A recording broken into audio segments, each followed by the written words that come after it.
Mengejutkan, PSSI Kamboja melakukan investigasi kepada kiper mereka yaitu Dara Virek, yang mana mereka menilai Dara Virek ini terlibat dalam kasus pengaturan skor atau mungkin yang bisa sering kita dengar itu match fixing, guys. Jadi kita ketahui kiper Kamboja ini Dara Virek melakukan dua kesalahan yang mana berujung menjadi gol. Dan dua kesalahan ini merupakan kesalahan yang konyol, kesalahan yang tidak lazim, yang mana kesalahan yang seharusnya tidak dibuat oleh kiper tapi dia buat, guys. Dan dua-duanya itu mirip, yaitu salah passing kepada pemain.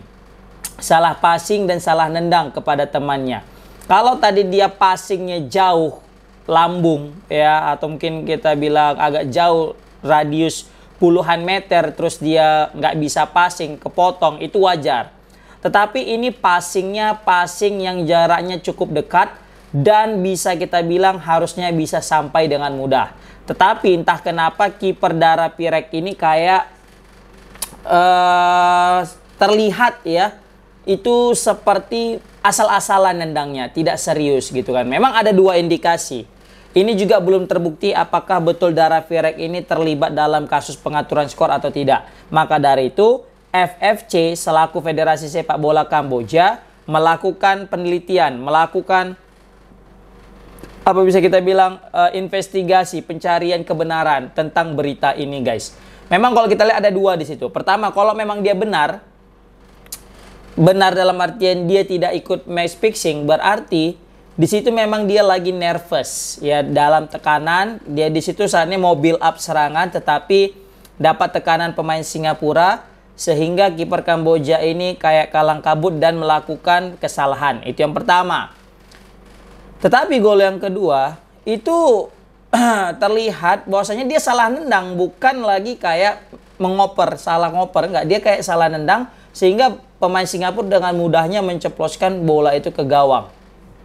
Nah, jadi kan di sini timbul pertanyaan. Ketika Kamboja menghadapi Malaysia di pertandingan pertama itu terlihat sangat superior, tiba-tiba menghadapi Singapura di beberapa hari lalu terlihat sangat tidak layaknya seorang kiper yang betul-betul harusnya menyelamatkan gawangnya.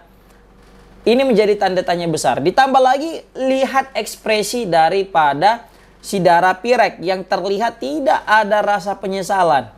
Mungkin ada penyesalan, tapi tidak terlalu. Bisa kita bayangkan lah, coba lah kalian yang main bola, buat kesalahan gitu kan, terus jadi gol gara-gara kesalahan kalian gitu. Pasti kalian agak-agak was-was gitu, aduh, agak kecewa, agak kesel gitu ya kan. Ini nggak ada gitu. Ada, tapi nggak banyak gitu kan, nggak terlalu nampak kali gitu. Kalau sekali buat kesalahan kan, waduh, ini dua kali juga nggak nampak juga kayak merasa bersalah besar gitu, kayak ya udah buat salah udah gitu. Nah, ini semakin menambah kegeraman daripada fans Kamboja. Maka dari itu karena banyaknya permintaan publik untuk menginvestigasi ini pemain, maka Federasi Sepak Bola Kamboja yaitu FFC kemudian mengambil langkah dengan cara mengusut kasus ini untuk mencari titik terang. Apakah ini ada kaitannya dengan pengaturan skor atau tidak?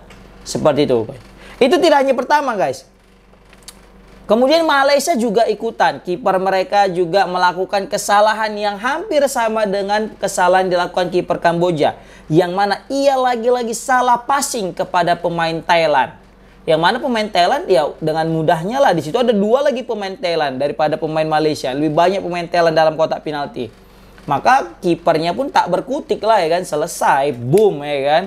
Bukan hanya itu lagi. Ada lagi waktu Filipina melawan apa itu? Lupa pula aku, Filipina Kamboja ya. Iya, kalau nggak salah Filipina Laos. Oh, Kamboja nggak, beda grup kan. Filipina Laos. Itu Laos unggul terlebih dahulu 1-0 sebelum disamakan. Itu gol pertama si Laos. Tahu kan kalian golnya itu? Pemain Filipina nyundul bola ke gawangnya sendiri dan itu asli. Mirip kayak sengaja masuknya, guys. Dia nyundul. Dimana-mana kalau kita back ya kan, nyundul, nggak mungkin kita menghadap gawang. Pasti kita itu sana, misalnya gawang kita sini, pasti ngadap ke sana gitu. Pasti kita nyundul gini. Ini enggak, dia kebalikan. Ini gawangnya dia nyundul gini gitu ya.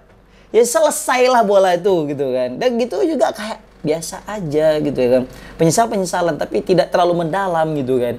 Ini semakin menimbulkan tanda tanya besar nih dalam benak penonton, apakah sebenarnya FF ini memang diperuntukkan untuk match fixing atau memang ada beberapa keganjalan yang sering sekali keganjalan ini muncul gitu setiap kali edisi FF.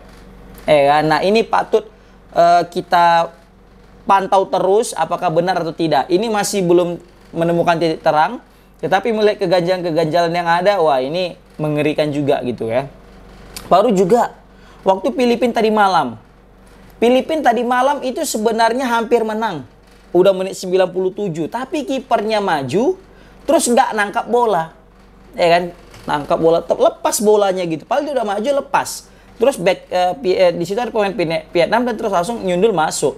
Ya untuk yang gol Vietnam ini nggak tahu lah apakah memang betul karena ketersengajaan atau tidak. Karena masih 50-50 karena memang kesalahan kiper yang memang betul-betul niatnya menghalau. Dia kan rencana itu mau menangkap itu, bukan menghalau, menangkap bola.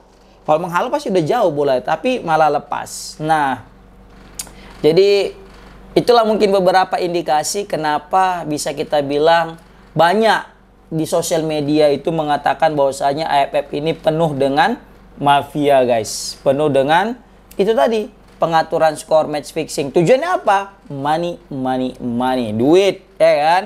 Makanya bisa jadi ini salah satu alasan kenapa Piala AFF ini nggak masuk dalam kalender FIFA. Ya kan? Cobalah kalian pikir. Ada kompetisi Asia Tenggara yang mana pasti lumayan bergengsi karena ada Indonesia juga dalamnya. Nggak masuk kalender FIFA. Ada piala kemerdekaan Malaysia buat piala, buat ada kompetisi. Masuk kalender FIFA, cobalah. Yang waktu lawan Lebanon dia kalau nggak salah ada India, Bangladesh atau apa gitu. Pokoknya ada lagi baru ada Lebanon. Mereka bisa loh buat ada kompetisi yang ada masuk kalender FIFA. Nah, kenapa kita nggak bisa ini kalau Piala AFF ini? Nah, ini kan mungkin jadi tanda tanya apakah karena ada unsur-unsur yang lain. Nah, maka dari itu kita juga setelah melihat insiden-insiden kayak gini, ya nggak usah lah serius-serius sekali di AFF ini. Jangan pula sampai kalian tekan Coach Sintayong, kan kalian caci maki Coach Sintayong gara-gara Piala AFF. Ya Allah, masa sekelas AFF bisa buat Coach Sintayong berada di ujung tanduk dan diancam pemecatan? Waduh, gawat lah. Semacam nggak kita hargai kontribusi dia bawa Piala Asia U23 itu sampai semifinal, masuk ke Piala Asia tanpa ikut jalur kualifikasi karena lolos 16 besar, masuk round 3 dan berpeluang masuk Piala Dunia, terus gagal total misalnya di AFF, terus kita sudutkan dia. Apalagi dia bawa U22 bukan timnas senior. Kacau lah kita, kacau. Berarti dipertanyakan jiwa nasionalisme kita atau dipertanyakan jiwa fans kita ini. Berarti kita ini kalau kata Coach Justin fans kardus lah ini ya kan. Taunya mau menang aja, giliran kalah nggak mau, giliran main jelek langsung ganti atau mungkin bisa kita bilang maki. Nggak masalah kalau dikasih kritik, wajar, namanya juga manusia. Coach Sintayong juga nggak benar-benar selalu, pasti ada salahnya. Apalagi dengan rotasi dia yang nggak jelas juga kadang kan, yang banyak tanda tanya, apalagi lawan China kemarin itu memang masih sakit hati terasa sampai sekarang. Tapi tetap, ini kita dukung aja Coach Sintayong, ya kan?